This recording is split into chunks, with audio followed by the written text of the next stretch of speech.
दोनों का बहुत बहुत स्वागत है। जनरल साहब, मैं आपके पास आ रहा हूँ। 40-50 दिन हो चुके हैं और रत्ता साहब हमारे साथ बैठे हुए हैं। इन्होंने कई बार ये बात बोली कि अमित, ये जो इलेक्शंस होने वाले हैं उन इलेक्शंस को डिस्टर्ब करने के लिए ये सब चीज़ें की जा रही हैं। वहाँ पर एक जमहूरियत कायम नहीं करने देना चाहते जो जैक के लोग हैं। इसके अलावा उन्होंने ये बात भी कही थी सर कि जो हम सब्सिडी दे रहे हैं वो जनता को भरपूर मिल रही है। वहाँ पर आटा सस्ता है, फ्यूल सस्ता है, बिजली सस्ती है, वहाँ पर सब कुछ सस्ता है और सरकार हर साल अरबों रुपए खर्च कर रही है पीओके की आवाम की बेहतरी के लिए। अगर ये सब स्टेटमेंट सही है तो पीओके में जो हो रहा है उसकी वजह क्या लगती है आपको? अगर सरकार इतनी दयालु है वहां के लोगों पर तो फिर ये रकस, ये उपद्रव, सिविल वॉर जैसी सिचुएशन होगी, सिविलियंस अब बंदूक उठा रहे हैं, वो सेना पर, पुलिस पर फायर कर रहे हैं।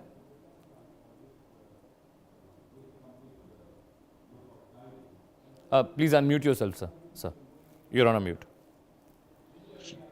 हाँ, जय हिंद अमित। देखिए, बिल्कुल साधारण सी बात है जो कहा जा रहा है, उसमें उसमें सच्चाई से मुझे लगता है वो बिल्कुल ठीक बात नहीं है। अब देखिए, वहां पर बुनियादी सुविधाओं का अभाव, शिक्षा, स्वास्थ्य, आर्थिक शोषण, उनके जो रिसोर्सेज हैं उनका दोहन, और ये सिर्फ वहां की बात नहीं है, यही काम बलूचिस्तान में भी है, खैबर। तो उसकी मैं आपको इनकी जो विचारधारा है, जो वो मानसिकता है, उसको बताने का प्रयास करूंगा। ये बात समझने की है, ये बात मानने की है। जब आप कांस्टेंट मोड ऑफ डिनायल में रहते हैं तो आप किसी भी सॉल्यूशन पर नहीं पहुंच सकते। आज परिस्थितियां बलूचिस्तान में हाथ से बाहर हैं, पीओजे में हाथ से बाहर हैं, और वजह वही है। ये बात मैं कई दफा आपके चैनल पे कह चुका हूं, दोबारा मैं उसको रिपीट करता हूं कि when the only tool in your tool box is a hammer, everything looks like a nail. Pakistan ने पूरे के पूरे जितने भी इनके पंजाब के अलावा जगह है, वहां पर हर चीज को दबाने के लिए सिर्फ और सिर्फ ताकत का प्रयोग करने को सही समझा। इस ताकत के प्रयोग से, बल से इन्होंने प्रयास बंगाली आइडेंटिटी को दबाने का भी किया था। उसका परिणाम पूरी दुनिया के सामने है और वही प्रयास इधर भी हो रहा है। देखिए, हर चीज की कोई कोई कोई सोच होता है। मैं आपको बता सकता हूं कि इनको स्वयं खोजने की आवश्यकता है। यहां पर आकर के ये कहना कि नहीं सब कुछ ठीक है, सब एवरीथिंग इज फाइन, उसके बाद अगर आपको अपने खुद के देश में एयरफोर्स का इस्तेमाल करना पड़े, कल की बात है, ज्यादा पुरानी बात नहीं है। आप एयरफोर्स का प्रयोग कर रहे हैं अपने खुद के देश में, आर्टिलरी, ये प्रॉपर टाइप जो लास्ट स्टेज ऑफ इंसर्जेंसी होती है, जब आप खुल करके लड़ाई लड़ने लग जाते हैं एस्टेब्लिशमेंट से, वो स्टेज आती हुई नजर आ रही है मेरे को। तो बात सिर्फ यही है कि समझने की आवश्यकता है वास्तविकता क्या है, और फिर उस वास्तविकता को आप एड्रेस करें, वही एक तरीका है। ये हमको थोड़ा इतिहास हमें और समझने की जरूरत है। ये जो पीओजे है, ये नेचुरली पाकिस्तान में आजाद नहीं हुआ था। जो हमारे साथ विलय था वो फुल एंड फाइनल था। जो विलय पत्र पे 562 रियासतों ने साइन किया था, एग्जैक्टली उसी विलय पत्र पर साइन हुआ था। फिर हमले से, बल प्रयोग से, फिर वही जो पुरानी इनकी बात, बल प्रयोग से इन्होंने कश्मीर पर हमला किया। कश्मीरी ने इनका सामना किया, कश्मीरी ने इनको वहां से खदेड़ने का प्रयास किया। तो ये जो कश्मीर का हिस्सा है वो कभी भी पाकिस्तान नहीं था, कभी भी।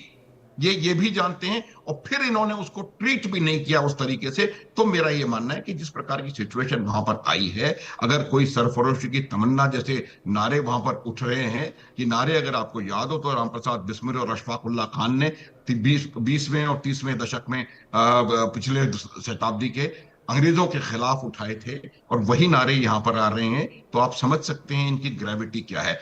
फैक्ट ये है कि वहां पर आर्थिक और दूसरा राजनीतिक उपेक्षा, ये एक बहुत बड़ा कारण है। ये जो जिस चीज पे एक इंपॉर्टेंट इशू है जो कि JAAC का है, कि वो जो 12 सीटें इन्होंने वो कर रखी हैं और 8 सीटें नॉमिनेटेड हैं, वो नॉमिनेटेड वाले भी इनके लोग होते हैं, और वो 12 सीटों पर भी उनको इस प्रकार से इलेक्ट करके भेजा जाता है। तो 53-52 आदमियों की असेंबली में अगर 20 सीटों का ऐसे निपटारा होगा तो आप किस प्रकार से वहां पर एक अच्छा राजनीतिक माहौल बना पाएंगे। तो मेरा ये मानना है कि हालात ठीक नहीं है। गृह युद्ध तो मैं नहीं कहूंगा, लेकिन हालात ठीक नहीं है। बड़ा राजनीतिक चैलेंज है, बड़ा रणनीतिक चैलेंज है, और इसका एक बहुत व्यापक असर पूरे पाकिस्तान के ऊपर होता हुआ मुझे नजर आ रहा है। ऑलराइट सर, अली अशरफ रत्ता के पास जा रहा हूँ। मेरे फाजिल दोस्त पाकिस्तान से जुड़े हुए हैं। रत्ता साहब, अब देखिए, इलेक्शन के दौरान इलियास साहब के काफिले पर हमला होता है, उनका गार्ड मारा जाता है। अगर ये सिर्फ एक पॉलिटिकल वेंडेटा की बात होती, हमारे यहाँ भी, हमारे देश में भी पॉलिटिकल वेंडेटा पे काम करने वाले बहुत सारे पॉलिटिकल लीडर्स हैं, और पहले भी रहे हैं और अभी भी हैं और आगे भी रहेंगे, क्योंकि ये एक ऐसा सिलसिला, ये हिस्सा है जमहूरियत का और जो पॉलिटिकल एक कल्चर है दुनिया भर में। लेकिन अगर सिर्फ ये जैक का आंदोलन होता या सिर्फ पॉलिटिकल वेंडेटा की बात होती तो पब्लिक इस तरह से सड़कों पर नहीं उतर के आती। हर किसी के अपने मसाइल हैं, हर आदमी को अपने बाल बच्चे पालने हैं, नौकरी करनी है, घर चलाना है, सबके पास अपनी जिम्मेदारियां हैं, हर कोई अपने घर परिवार के लिए चिंतित होता है। जिस तरह से पब्लिक सड़कों पर उतर आई है, ऐसा लगता नहीं है कि सिर्फ ये पॉलिटिकल वेंडेटा है। लोग सच में परेशान है पाकिस्तान सरकार की पॉलिसीज़ को लेकर, चाहे वो सब्सिडी की बात हो, चाहे और भी बाकी चीज़ें हों। दत्ता साहब। शुक्रिया अमित, इस्लाम आपको और जनरल साहब दोनों को। देखें, पाकिस्तान और हिंदुस्तान की जो तारीख है वो अगर आप थोड़ा सा स्टडी करें उसको, तो पाकिस्तान में जब भी पॉलिटिकल, या इंडिया में जब भी पॉलिटिकल सिनेरियो क्रिएट होते हैं तो इस तरह की चीज़ें होती रहती हैं। चाहे वो राजीव गांधी हों या यहाँ पर बेनजीर भुट्टो हों, वो इलेक्शन कैंपेन्स के दौरान ही मारे गए थे। तो ये चीज़ें जो हैं, मेरा ख्याल है कि ये कोई नई चीज़ें नहीं है, ना आपकी जनता के लिए ना हमारी जनता के लिए। और ड्यूरिंग इलेक्शन प्रोटेस्ट होना, रैलियां निकलना, ये भी आपके लिए ना आपकी जनता के लिए नहीं है, ना हमारी जनता या हमारे मुल्क के लिए नहीं है। तो एक्चुअल में ये इसको देखने के दो पहलू हैं। आप बीइंग इंडियन, आपका एक अपना एक ऑब्जेक्टिव है, आपका अपना एक नैरेटिव है, आपने उस एंगल से उसको देखना है और उस एंगल से ही इसको प्रेजेंट करना है। तो मैं उसके ऊपर कोई कमेंट नहीं करूंगा, दैट इज योर राइट, जो आपका है वो कीजिए। बट फैक्ट जो है वो यही है कि हमारे सब कॉन्टिनेंट के अंदर जब भी इलेक्शन कैंपेन्स होती हैं, इस तरह की चीजें नॉर्मल हैं। मैंने आपको एग्जांपल दी आपके राजीव गांधी साहब की और अपनी जो हमारी बेनजीर भुट्टो साहबा हैं, दोनों इसी तरह की कैंपेन्स के दौरान जो है वो मारे गए थे। बाकी जो रह गई बात बलूचिस्तान की, या केपीके की बात करते हैं आप लोग, या आप कश्मीर की बात करते हैं जो आज़ाद कश्मीर है, तो ये मैं आपको ये बात बता दूं कि फैक्चुअली जो नैरेटिव आप बिल्ड करने की कोशिश कर रहे हैं, हालात उसके बिल्कुल अपोजिट हैं। आप किसी दिन जो है, अभी रिसेंटली हमने एक जो है पोल किया था कश्मीर के अंदर, तो वहां पे हमने पूछा लोगों से, ऑलमोस्ट कोई 370 लोग थे जिनसे पूछा हमने कि आप क्या चाहते हैं। तो उन्होंने, जो उसमें से 90% लोग थे वो ये सिर्फ चाहते थे कि जो उनकी बेसिक जो नेसेसिटीज हैं, जो बेसिक कमोडिटीज हैं, उनको जो है थोड़ा सा और जो है वो कम कर दिया जाए। उसमें से सिर्फ 10% लोग ऐसे थे जो दूसरी तरह की बात कर रहे थे, जो शायद आपके नैरेटिव के करीब थी। ये मैं आपको फैक्चुअली बात बता रहा हूं जो रियल में है मेरे पास। अच्छा, अब दूसरी बात जो रह गई बात के पाकिस्तान में जो है, जैसे जनरल साहब ने कहा कि बलूचिस्तान के अंदर इंसर्जेंसी है, वहां पे जो है हालात खराब हो गए हैं, हालात हाथ से निकल गए हैं, हैवी वेपन्स यूज हो रहे हैं। तो ये मैंने मेरे ख्याल में 2 दिन पहले भी जनरल साहब को यही बात कही थी कि ग्राउंड रियलिटीज जो है वहां पे वो बिल्कुल डिफरेंट है। यस, अभी रिसेंट जो हिस्ट्री के रिसेंट जो डेज हैं, कुछ 1-2 महीनों के अंदर वहां पे इंसर्जेंसी जो है इंक्रीज हुई है।